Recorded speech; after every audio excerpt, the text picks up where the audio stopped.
think I'm going to go ahead and get started. My name is Christine Curry, and I am the Outreach Coordinator for the Upper Mississippi River Initiative. And welcome to our May 2021 series on soil and water conservation, Thinking Like a Watershed program. The monthly presentations take place the first Tuesday of every month at 7 p.m. They are jointly hosted with our Isaac Walton League colleagues of the Upper Mississippi River Initiative, Outreach Coordinator for Agriculture, Tim Wagner, and Save Our Streams Coordinator, Zach Moss. And our co-hosts include Panora Conservation Chapter member, Chris Henning, and Des Moines Chapter Communications Director, Bud Hartley. I don't think Bud is going to be with us this evening, but he might join us later. So thank you for joining us this evening for another extraordinary presentation, Planting Seeds to Grow Vibrant Rural Communities in the Heartland. This evening, you will learn how Jefferson, Iowa's Chris Deal is working with California Representative Ro Khanna and others to grow vibrant rural communities in the Heartland with perspectives from Pulitzer Prize winning journalist and editor of the Storm Lake Times, Art Cullen. I am thrilled to have everybody here. We have quite a few what we call homecomers on board this evening. And I'd like to introduce Tim Wagner and have him say just a couple of words. And Chris Henning will be also taking questions later. But she's also a homecomer of Jefferson herself. So this is an exciting night. And Tim, please tell everybody just a little bit about you being a homecomer to Iowa.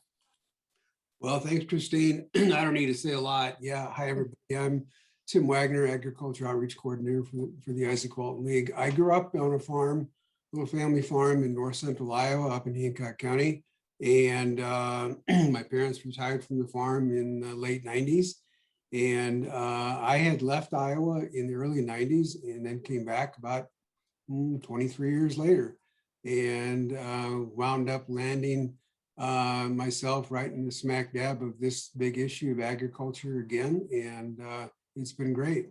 And but it was, it was obviously a big change to come back after being gone for so many years and seeing firsthand some of the changes to our communities and the rural areas of the state. And that's why I'm looking forward to this presentation tonight, like everybody else.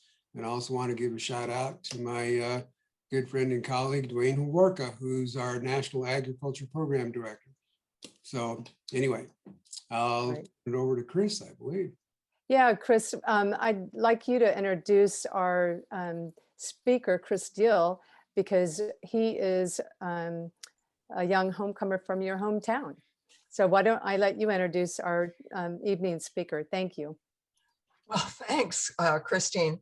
I'm Chris Henning from Greene County, and I graduated long ago and left, never to come back again. Grew up a farm kid and went to school in Milwaukee and worked in Des Moines and then in Arizona for a while, and came back in '92 to a farm a half a mile from where I grew up. And I don't think you could pry me out of here now. Anyway, as a homecomer, I got involved myself in Main Street and so forth after my husband died in 2003. But what usually happens is we're retirees or we're on second careers or third careers or whatever. And what's really exciting about Chris Deal is not only did he come back to a family business, but he came with a young family of his own and lots of new ideas and lots of energy and inspiration for young people like him who hadn't they coalesced into first a school bond issue, and then, and I'm just really excited. I sat at a table in Ames one night and said to the man from Uganda that I was from Jefferson, Iowa, and he said, "You know my son?" And I said, "I do." And he said, "Yeah, Chris Steele." Well, I had been to Uganda and met this man, and here the world is small. It was Chris Steele. Okay, so that's it. Go, Chris. Chris Henning, I don't think I've heard that story before. So that would have been Kazito, right? That's right. That's fantastic. Well, thank you very much for the very kind introduction. When Christine reached out and told me about the opportunity to speak to this group, asked if I'd be willing to speak to this group, I said absolutely. And she mentioned that Chris Henning was a part of it, a big part of it, and so. Love any opportunity to tell a little bit about our story in Jefferson, and it very much is our story. I'm just get to be the storyteller and get to be a part of it. But people like Chris have been working and doing everything we can to make this community a vibrant community. And so this goes back not years, but I mean many years into what has turned into a lot of great momentum today that we get to talk about at meetings like this. So again, thanks for the opportunity to share this story. I'll share my screen here.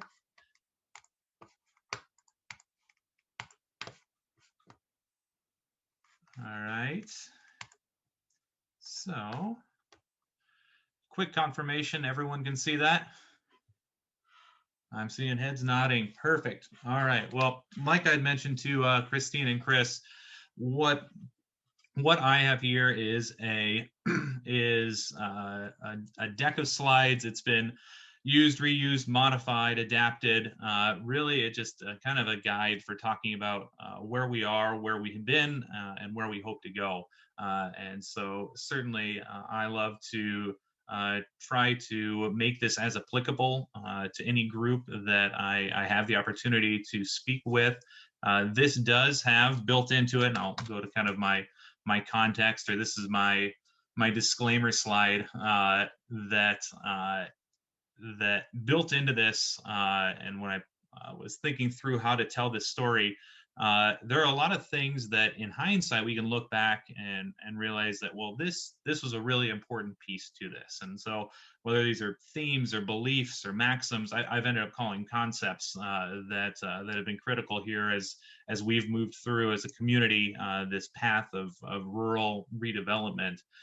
So I'll highlight those, and the goal being that hopefully some of these might be applicable to people who are part of this conversation. But if there's questions, throw them in the chat, and I'll either address them in the context of this, or certainly we can have a conversation afterward.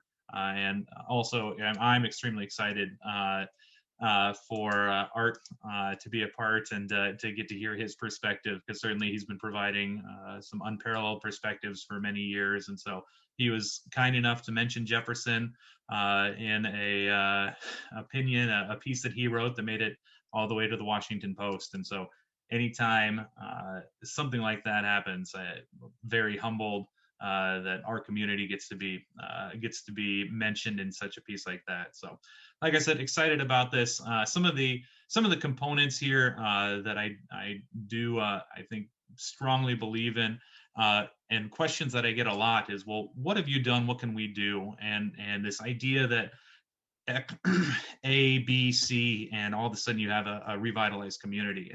And as I'll get into in a little bit, I'm an engineer by training, and so when you start the engineer training, it's kind of this linear thought process, right? If you do this, then you get this. That's computer coding.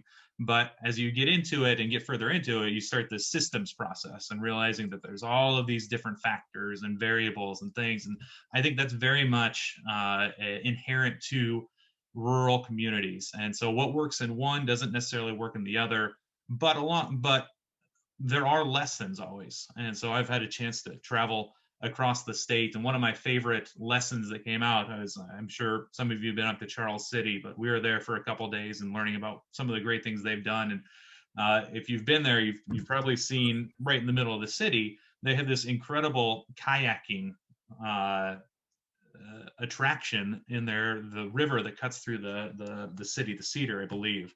And I got to hear the story of what had once been an eyesore, a Lowhead Dam, where I think someone had even lost a life. And so they talked about how they turned this huge challenge to the community and wanted to figure out what could they do about it. And someone eventually said, well, wait, could this challenge be actually an opportunity? And so just an incredible story of perseverance and turning it into this huge regional draw.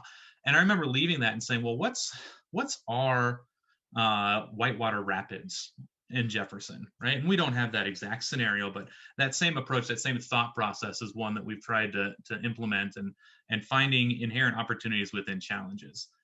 Through that, though, I do think there are some non-negotiables in the 21st century for a community to change, to revitalize. And one of those is cohesion, and the idea of coming together. You'll notice I did 4 C's, right? So yay for symmetry. But the idea of having a group and a willingness to work together and have all the ships pointing in the same direction, or at least supporting each other. There has to be a willingness to be open to change, to realizing that what worked for decades before might not work continuously down the road. I think there has to be capacity. This is something that I think we've been blessed with. We have leadership within multiple generations in our community. And finally, relatively new, but the idea of connectivity. And we are blessed in Jefferson with a family-owned telecom. I live 3 miles west of town. I have fiber to my home. I have better internet in rural Greene County than I did when I lived in the middle of Ames, Iowa, than I did when I lived in the middle of Kansas City. And so some of those, I mean, if they're not there, those are some of the first steps, is getting people together and starting to row in the same direction and pushing for this and setting the stage. Very briefly about me and the Uganda piece, I'll explain that. But I graduated from Jefferson. I grew up on a family farm, went off to Iowa State, earned an engineering degree, had a chance to go and see the world. I traveled, I think I caught 6 continents while I was at school as an undergrad, and wanted to get out like Chris and do something that wasn't typical for someone who grew up in small town Iowa. And so I had a chance to live and study abroad for a year in Uganda, did a master's degree in renewable energy there. I came back and had a chance to teach for 2 years in Kansas City, teaching in inner city schools, primarily Somalian refugees, and just an incredible experience. For the longest time, I said teaching was the most difficult, and teaching in underserved areas was the most difficult thing I would ever do. And then I had children and was quickly put in my place yet again. But just the opportunity and the lessons there. Eventually came back to Iowa, at least, and started using the engineering degree, worked and still work for a company called Modus, doing sustainable energy design, designing buildings, designing renewable systems. But that was a company that is and still does have did and still does have a very progressive remote work policy. And so in 2016, I had a chance to move back to the family farm and get more involved with that, and continue to work remotely and go down to Des Moines. At this point, it's about once a week, and continue to practice the engineering piece on the side.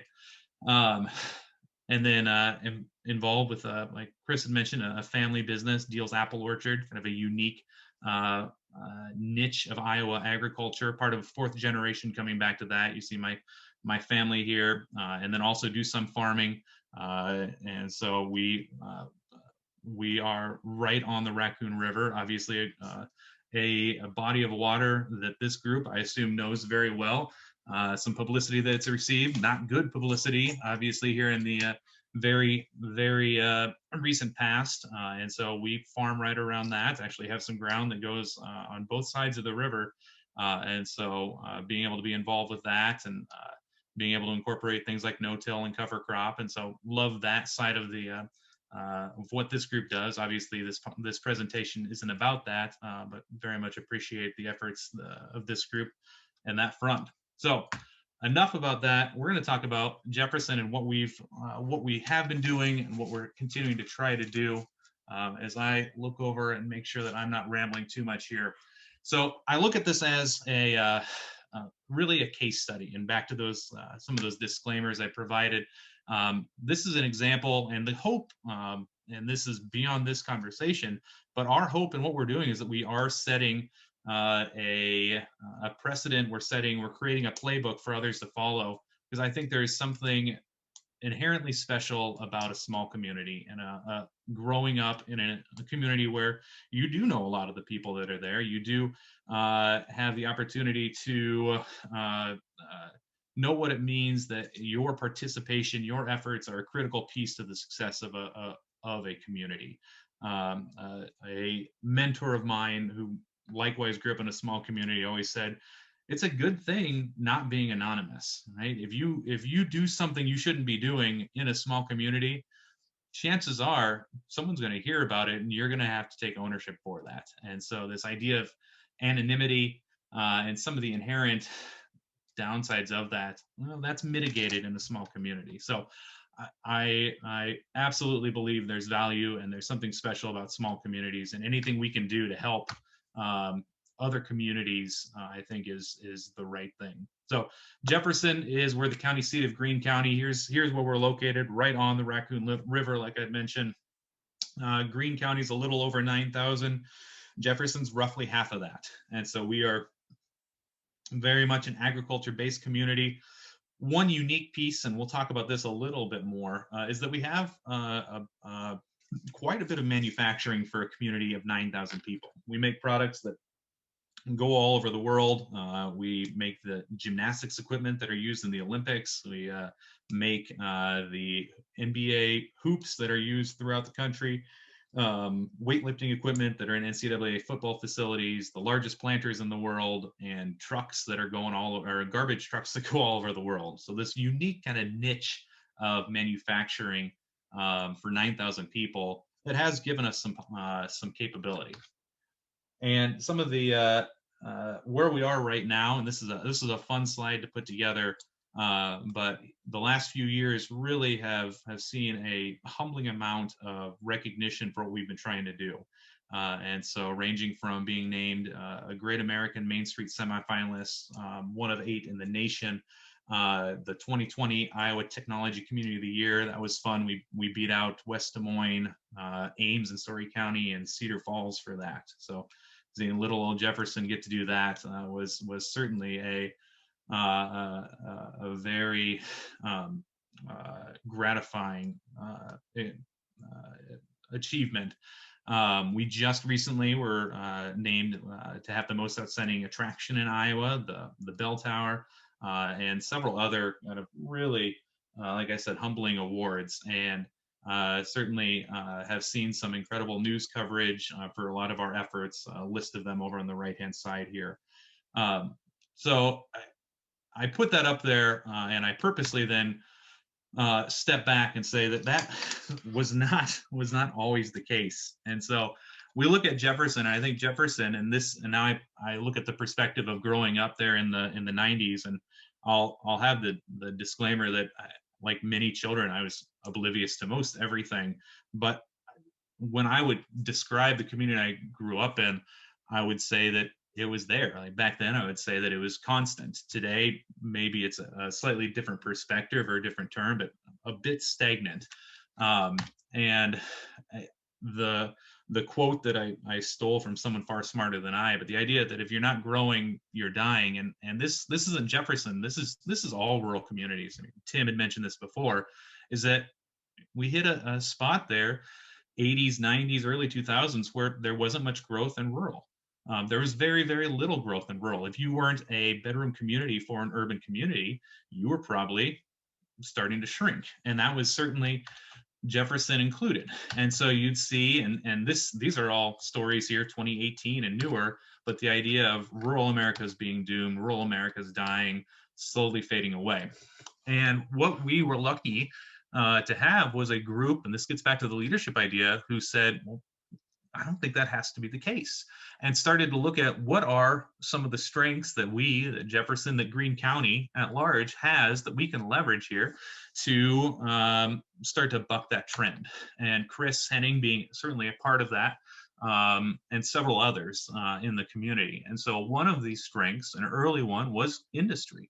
And so I'd mentioned a few of them before, a list, what I'd mentioned, a few others here, obviously some ag related, healthcare related, that we had. And we decided that that would be a great way to build on. And we spent a lot of time looking at how do we support that industry. And that gave us a baseline of jobs, a baseline of diversity, that we weren't just an ag community. Things eventually started to happen. And again, this is from a group of people, several individuals who had been continuously trying to find ways to create opportunities. And so this is all happening before I came back. But some of these that were big and created the stage for that next thing. We were a Main Street community, not in and of itself a earth-shaking thing, but something that opened up a heck of a lot of opportunities. We figured out how to get an overpass done, a $13 million project that at the time was one of the bigger projects we'd done. Started to get more involved with Des Moines. We're about an hour 15 from Des Moines. And so events that tied us there. 2013, there was a vote and it went through the process, but approved a casino and eventually built a casino. And that's created a very unique revenue stream for us.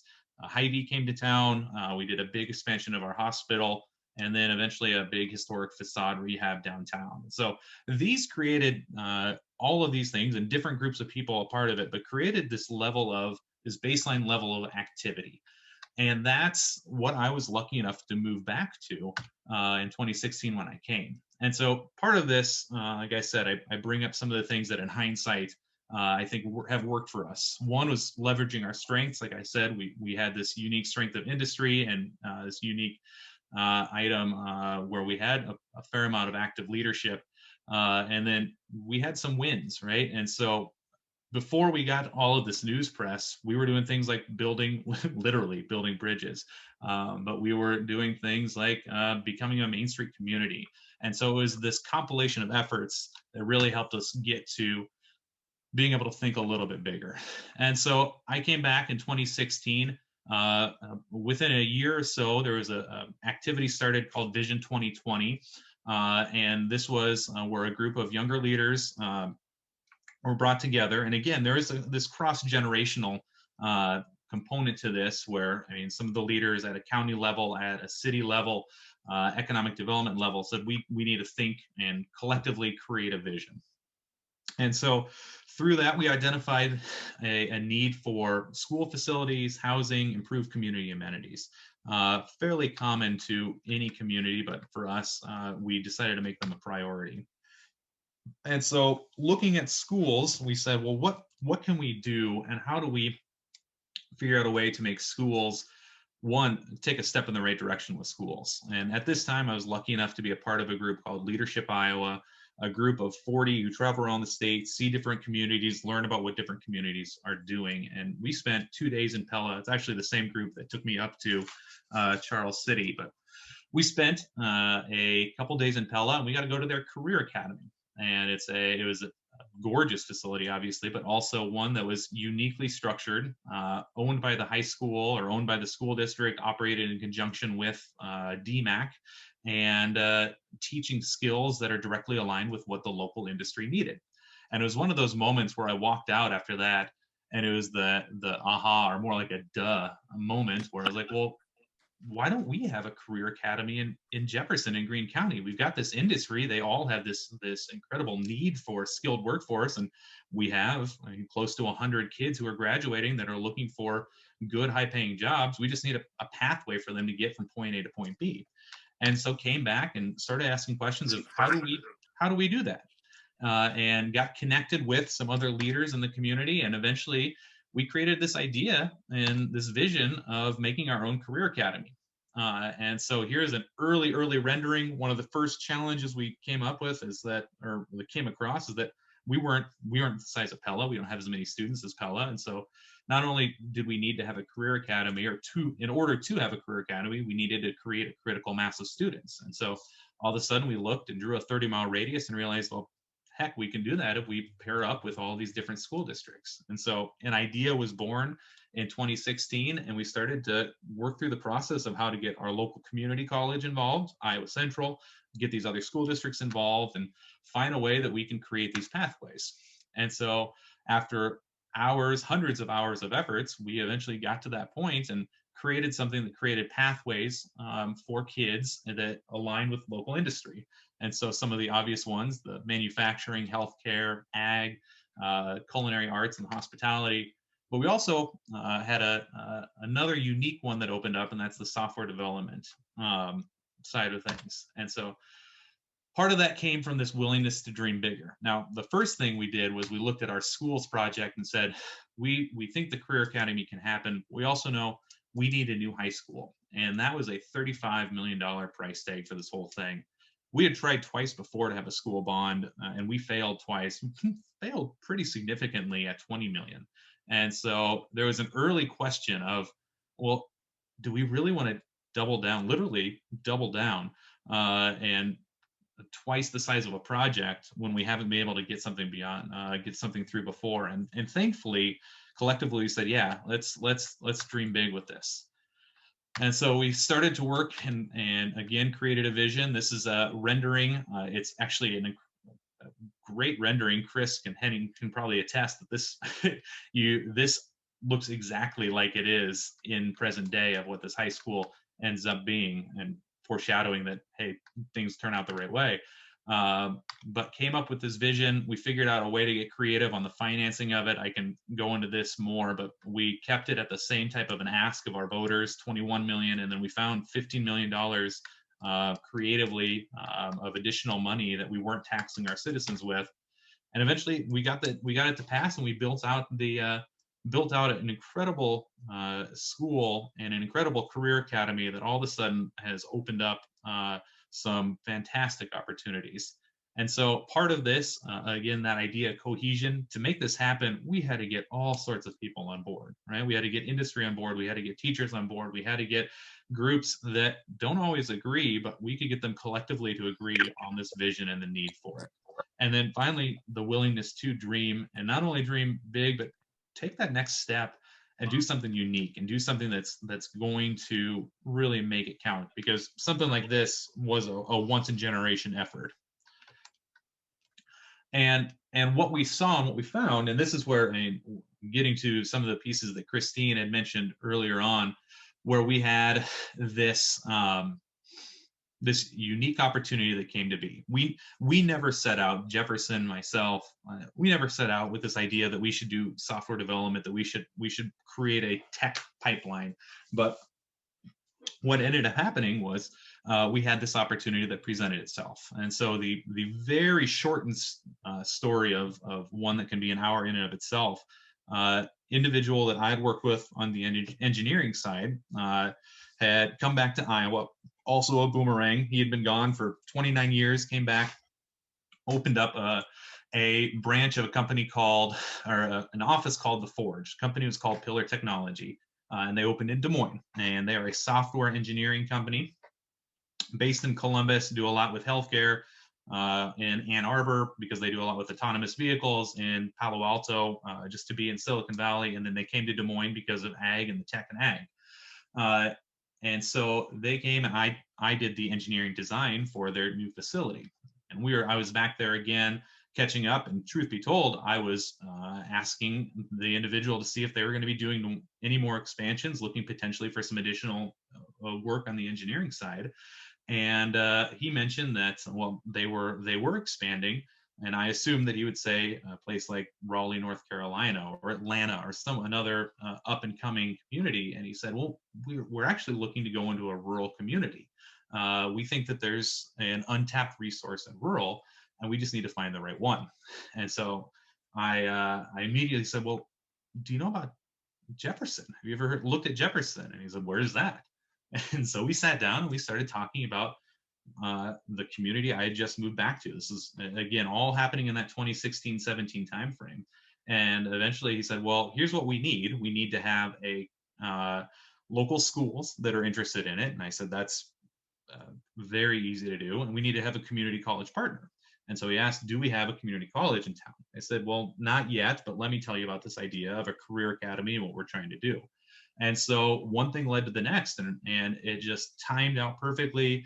And also there was a willingness among several of us to figure out how to align with all of these obstacles that were there, how to overcome the obstacles, align with the needs. And eventually they said, yeah, let's do it. And we ended up bringing a software development company to town because they wanted to create a training pipeline where rural students would have the chance to get software development skills, work for a software development company, get paid an incredible starting salary, and not have any college debt. And really what became kind of a game-changing idea. So this was the rendering of the space at the actual building, and this is the newspaper article when it was announced that this potentially was a part of our school and career academy idea. And the idea kept growing. And so Pillar Technology eventually was acquired by Accenture. And so they went from a company of 400 people to about 400,000 people, but Accenture honored it and actually created a lot more resources. Other companies, other community colleges got involved. DMAC brought their skills in terms of training. They were fantastic to work with and have been and continue to be. And companies like Corteva and Facebook and Microsoft jumped on board. Corteva gave nearly $200,000 in terms of helping with the training costs. And things just really, really started to align because people saw the opportunity. And that allowed us to turn this building into this as the hub for this idea, this initiative. This was what the second floor looked like, probably like a lot of buildings around rural Iowa, hadn't been used literally for decades, and it turned into this. And it just continued to gain traction. This is the announcement of the idea before any of the fit outs. Link Kroger, there's the individual with the mic. The mic. Link was with Pillar at the time. It was Link's idea. Link and I have become very good friends throughout this whole process. But the idea of rural tech, Link is the brains behind that at its beginning, and it's been wonderful to be with him and to help develop this idea. The real, again, these aha moments we talk about. This is in December of 18. That is Link up there.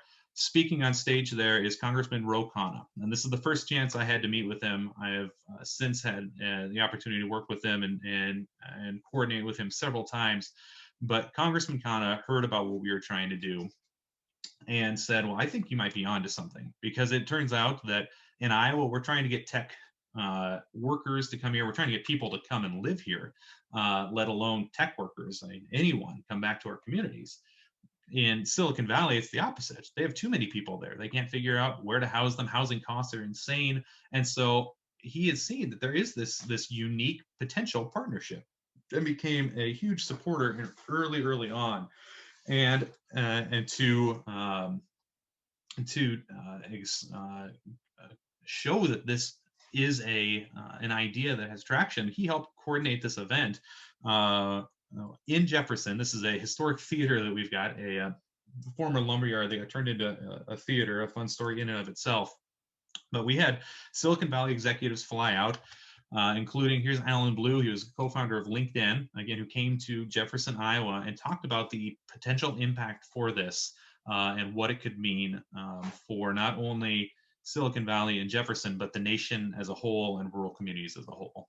And so Alan Blue spoke, Microsoft CTO Kevin Scott spoke. Kevin Scott subsequently gave $25,000 as a personal donation toward the program. And just an incredible level of interest.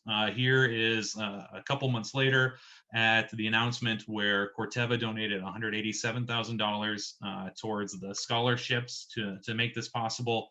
Also at this, on the far right, individual who runs a company called the Tech Museum, they came out and offered a free training in software education, teaching software and computer science to the teachers at Greene County Community Schools the summer between, I think it was 18 and 19, and the teachers were just blown away by that.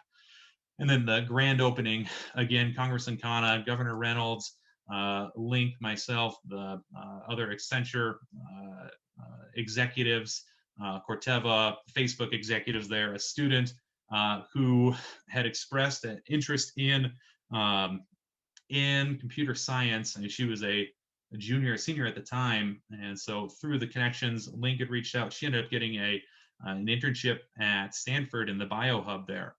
Just had an incredible experience, talked about that. Some of these opportunities that it's not that our students don't have the capability, the capacity. I mean, I thoroughly am convinced that anyone growing up in rural communities has just as much capability, capacity as someone in an urban community.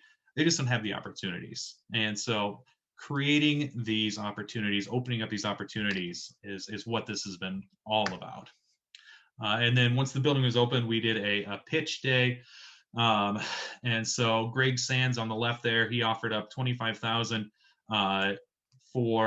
we had 4 that were finalists that came and pitched this startup idea. Greg Sands, Coast Nova Ventures, a huge venture capitalist.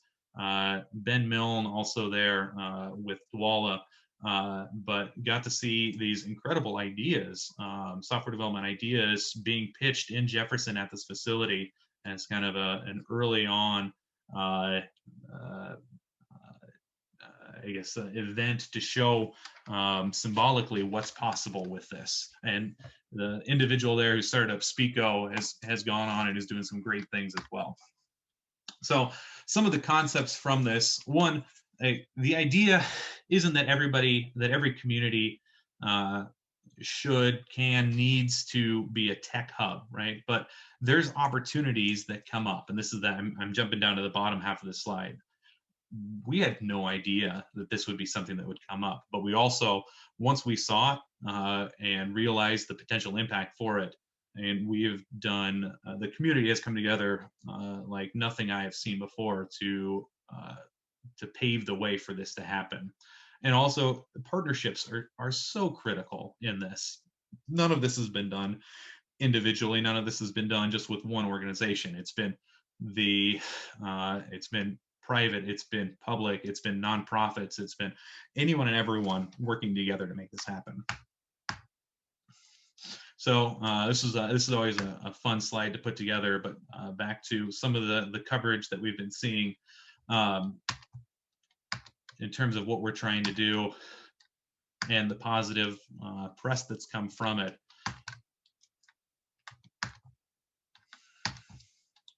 Actually, a fun one that I somehow lost. The Japanese, Japan's largest newspaper, I think the 8th largest in the world, they came out and did coverage of this. So somewhere I've got a picture of in Japanese font the story about the Jefferson Forge, and so it's been again humbling is probably the best word I can come up with to have been a part of all of this.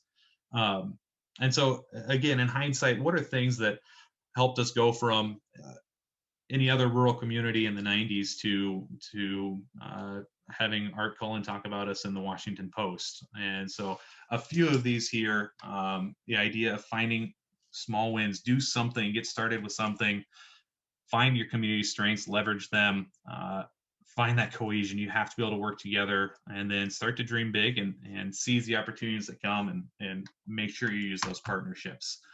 Now, another, as I was putting this together, one of these high-level perspectives, and as you can probably tell, I'm not an economic developer by trade in any way, shape, or form, but what I've seen and heard is that economic development used to be trying to bring a company to town, trying to convince a manufacturing company to come to town, and that really isn't what what we're doing, and I believe it's not what's going to move things forward here as we move forward in whatever this post-COVID world's going to look like, because now it's more of a community focus. And what do we offer? What would attract people to come to a community? And that's really where we're looking here, and trying to create that pathway forward. Is what's going to attract a family to move to Jefferson, to Greene County. And certainly if there's a job there, that helps. But what we've seen with remote work, heck, we're on a remote conference right now. It doesn't matter if people on this are in Iowa, or if they're on the coast, if they're in a different country, you can interact and collaborate on a level that no one dreamed of 18 months ago. And so that creates opportunities. Certainly don't take that out of context. We want to be done and through COVID, but for some of the lessons and the silver linings there's opportunity. And if we can continue to tell our story, that's why I, again, appreciate the opportunity to be here today. But I came back because I wanted to raise my family in a community that was similar to what I had when I grew up. And when I came back, like many, it had changed, and it changed more than I had realized. But thankfully, there was a significant group that have been and continue to be willing to try to improve and make it a community that is an example for others. And so I think there's incredible opportunity. I think there's a desire for that. And so as we move forward, a part of that is telling our story, what we've been doing, and also realizing that there's still a lot more work we have to do. How do we create it and create a community that is that much more welcoming, is that much more, creates that much more opportunity? How do we create a community where there's places for people to live? A house goes on sale in Jefferson right now, and I mean, it's going to be gone sometimes within the day. And and I know that's not atypical for many communities. And so how do we need a physical stock of houses, of housing options for people to come back to. And so there's a lot of effort going into that. Some of the other amenities, things like daycare facilities, things like upgraded library facilities. And there's several more pieces that we're absolutely working on. But ultimately, we hope we're on the right path, and we think we can use this and create growth as a community and create opportunities for those who come back to the community. Wow, So, Chris, that's fantastic. Thank you. Oh my God, this is fabulous. Thank you so much for that beautiful presentation and amazing work. I was, like you, just so thrilled to read Art Cullen's Washington Post article too, about all the activities that are happening, and the fact that Ro Khanna is so interested in the environment and has worked with others to bring in money to help with cover crops in that area too. So Art, would you like to make a few comments, and then we can take questions? So because you might have a few things to share with everybody as well. Can you hear me now? I think I was muted there. Yes. Well, thanks, Christine. It's great to be with you tonight. And that was an interesting presentation by Chris. And he's obviously has all the details on what's going on at Jefferson. I think what I was mainly touching on, and I think what Ro Khanna is most concerned about, is the rural-urban divide. And that actually, I've talked with Steve Case about this too, the founder of AOL, and they're now investing in rural America, investing in Iowa City, among other places. Because if we don't solve this urban-rural divide, we're going to continue to have people showing up on the steps of state capitals with AR-15s. And there's a direct connection between economic frustration in rural Michigan and the insurrection on the steps of that Capitol. And if you don't think that it was given body in the person of Steve King, it was. And So what Jefferson's doing is trying to break out of that mold to try and give people a faith in tomorrow, because when you lose in your faith in tomorrow, you lose faith in self-government and civic affairs. And that's what we're seeing right now in America, is actually rejection of democracy. And that's not what's going on in Jefferson. And I think that's what Ro Khanna and people like him and Steve Case are concerned about, as much about economic issues. They are about civic issues, and that if there's no opportunity in Humboldt or Jefferson, and when you go to Centerville, Iowa, and see that guy, with no place to go at the Casey's, that's unsustainable for this nation. And fortunately, I think people are starting to pay attention to rural America, because they flipped the bird at the world and gave us Donald Trump twice, or not, they elected Donald Trump, and twice in Iowa. And so that's what interests me, is how do we ease the economic frustrations in rural America before they boil over into what we see now as this kind of civic dysfunction. That's fabulous, Art. Do you see that this also helps clean up our watershed? I mean, obviously, we'd like to make that connection if the rural development is done Well, properly. I think cleaning up the watershed is rural development in and of itself. And that, what Chris is talking about is creating a livable community. Mm-hmm. And the Raccoon River is not safe. It's not safe to be in. It's not safe to come in contact with.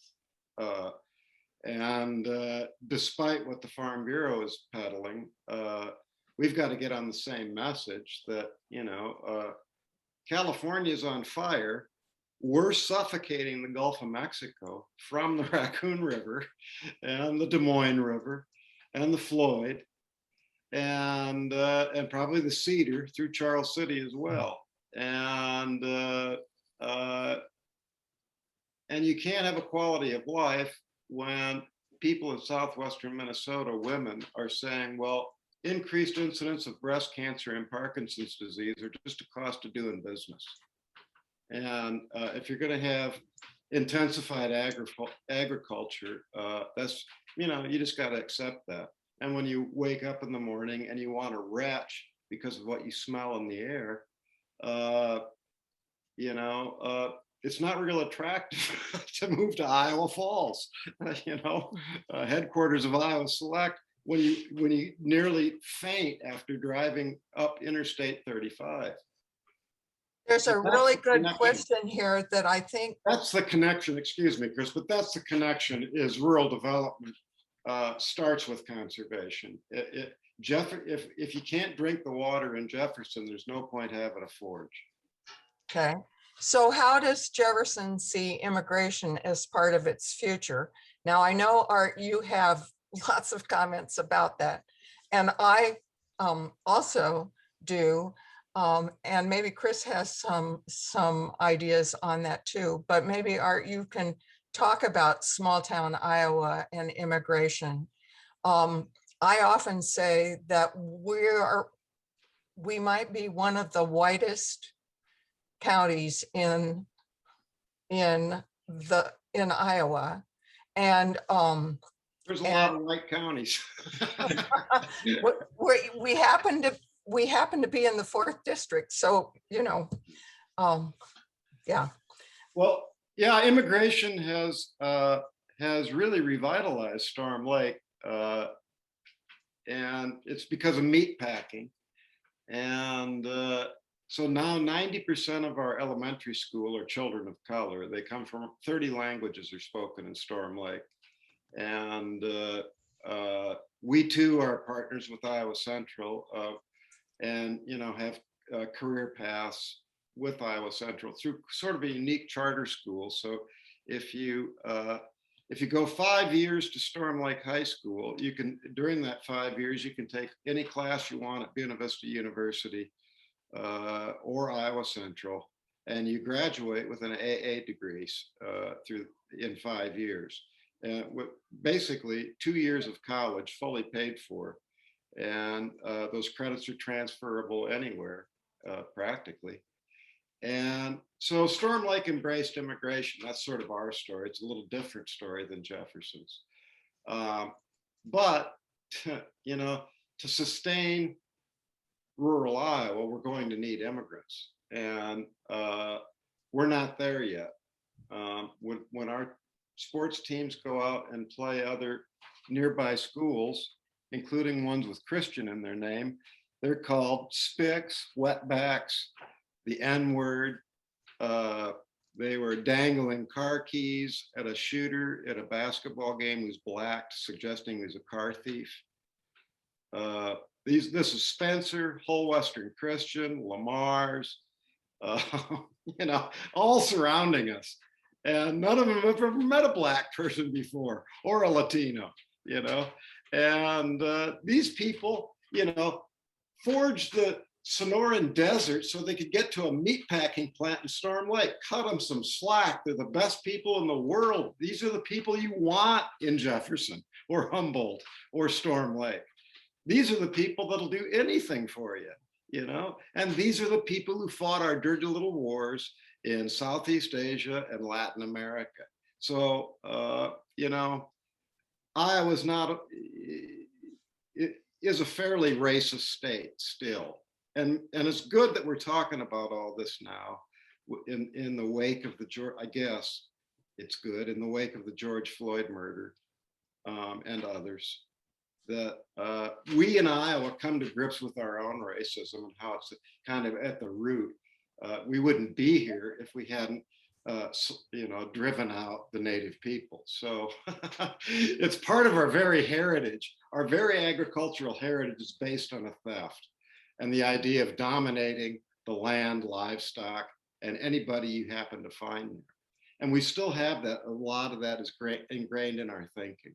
And where Latinos are seen as a second-class citizen or as a threat. And in fact, they're our future. Chris Steele, do you have some comments on that? Yeah, I've got a unique perspective on it. I mean, growing up in a part of agriculture and being involved in a part of agriculture that is still incredibly labor intensive, right? So in apple orchard, we have 45 acres of apples. Every one of those apples is picked by hand, is sorted by hand, is bagged by hand. I mean, this is something that while we've seen mechanization move the quantity of acres almost to an exponential level that people can farm, and apples, at least in Iowa, that's not the case. And so, I mean, we are incredibly labor dependent. And if you look at our staff in the middle of the fall time, in the middle of our season, it's a primarily Latino staff.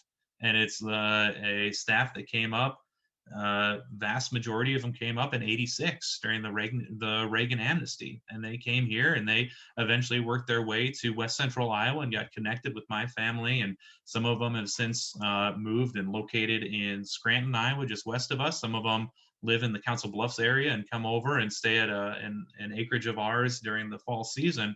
But these, I mean, Art, you said it, greatest people in the world, incredible. We'd be lost without them, and they've been coming for decades now. And so as we look at, I mean, on our end, when we look at it as a family and as a business, how do we scale? Labor is the biggest impediment to scaling and to growing, and immigration is absolutely something we're going to need to figure out in order for us to create a scale, in order for us to create that many more economic opportunities, not only for our workers, but I mean, we bring in, on our busiest weekends, we bring in 10 to 15,000 people to our orchard, with families coming in from areas all over central Iowa. And so the economic opportunities that come from that for the community as a whole. So it all ties together, and it's all something we absolutely need to figure out, because it's going to be critical for growth. And that's not even starting to think about what does agriculture look like in Iowa 10, 20 years down the road as the agricultural trends start to change in places like California, like we talked about earlier here. So those industries, or that part of ag, is far more labor intensive as well. That's right. Even our West Central Co-op, which is now Landis, one of the biggest co-ops in the area, hires migrant workers, basically harvest workers, to help. And 2 years ago, it was 74 people because there is not that kind of part-time help. And then, you know, Storm Lake, Perry's 20 miles from my house with a Tyson. And like you said, Humboldt and Eagle Grove. If we think we've got pigs, we've got to have workers. And anyway, John Norwood says in 1869 that the Iowa legislature established a board of immigration. And is this a repeat?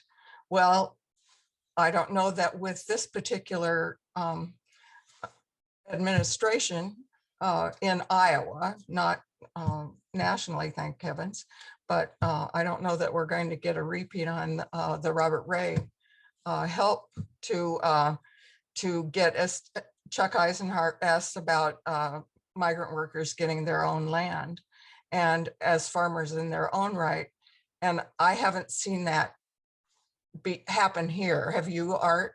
Does that happen? No, but there's something that's really interesting that's happening and encouraging. And the Iowa tribe, who used to live between Jefferson and Storm Lake, they were shunted off to White Cloud, Kansas. And through the help of the Nature Conservancy, they're rematriating over 500 acres of land to the Iowa people of Kansas and Nebraska. And it's land near the Missouri River.